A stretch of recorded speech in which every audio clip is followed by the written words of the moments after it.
ആശാപ്രവർത്തകർക്ക് കേരളമാണ് ഏറ്റവും കൂടുതൽ ഓണറേറിയം നൽകുന്നതെന്ന് ബീഹാറിലെ RJD MP മനോജ് ഝാ രാജ്യസഭയിൽ. കേന്ദ്ര സർക്കാർ ആശാപ്രവർത്തകർക്ക് വേതനം വർദ്ധിപ്പിച്ചു നൽകണമെന്നും മനോജ് ഝാ ആവശ്യപ്പെട്ടു. കുംഭമേളയെ പ്രകീർത്തിച്ച് ലോക്സഭയിൽ പ്രധാനമന്ത്രി നരേന്ദ്രമോദി പ്രസ്താവന നടത്തി. എന്നാൽ പ്രധാനമന്ത്രിയുടെ പ്രസ്താവന ചട്ടപ്രകാരമല്ലെന്നാരോപിച്ച് പ്രതിപക്ഷം പ്രതിഷേധം ശക്തമാക്കിയതോടെ ലോക്സഭ ഇന്നത്തേക്ക് പിരിയുകയായിരുന്നു.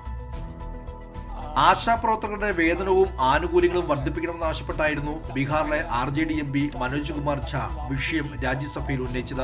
ആശാപ്രവർത്തകർക്ക് ഏറ്റവും കൂടുതൽ ഓണറേറിയം നൽകുന്നത് കേരളമാണെന്ന് ചൂണ്ടിക്കാട്ടിയായിരുന്നു മനോജ് കുമാർ ഝായുടെ പ്രസ്താവന.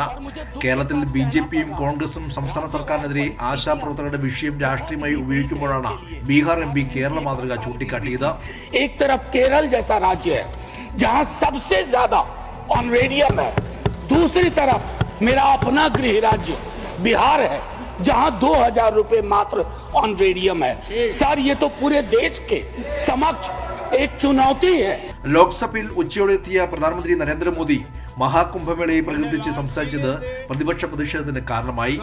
കുംഭമേള മഹാവിജയമായിരുന്നെന്നും വരും തലമുറയ്ക്ക് പ്രചോദനമാണെന്നുമായിരുന്നു മോദിയുടെ പ്രസ്താവന. पूरे विश्व ने महाकुंभ के रूप में भारत के विराट स्वरूप के दर्शन किए. കുംഭമേളയിലുണ്ടായ അപകടങ്ങളും മരണങ്ങളും സംബന്ധിച്ച് മോദി സംസാരിക്കാത്തത് പ്രതിപക്ഷം ചൂണ്ടിക്കാട്ടി.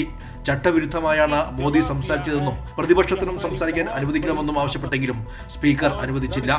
ഇതോടെ പ്രതിപക്ഷം നടുത്തരത്തിലിറങ്ങി പ്രതിഷേധിച്ചു. പിന്നീട് ഒരു തവണ നിർത്തിവെച്ച സഭ പ്രതിഷേധം ആവർത്തിച്ചതോടെ ഇന്നത്തേക്ക് പിരിയുകയായിരുന്നു. കൈരളി ന്യൂസ്, ദില്ലി.